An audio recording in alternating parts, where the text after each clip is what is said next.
নিয়ম মেনে 14 দেবতার স্নান যাত্রা দিয়ে শুরু হলো এবছরের 14 দেবতা পুজো এবং 7 দিন ব্যাপী খার্চি মেলা। সকাল থেকেই মন্দির প্রাঙ্গণে ভক্তদের উপচে পড়া ভিড়।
প্রত্যেক বছরে আমি সকাল সকালে আসি, সকাল সকালে ভিড়টা কম থাকে।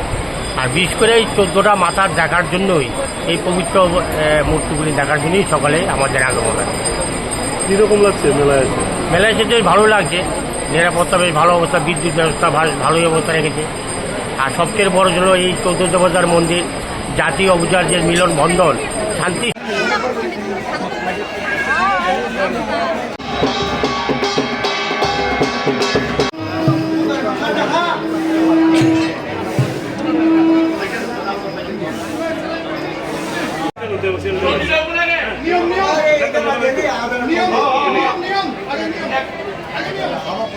Tao con này một tài chức vui, một tài miền thằng này chơi, ini dia tak kata teh thang này, teh saya atang cai, bisi burung khali burung, tuma wasa tuma tibrasa, jotono, một tài khumbayu, bunga asun kok.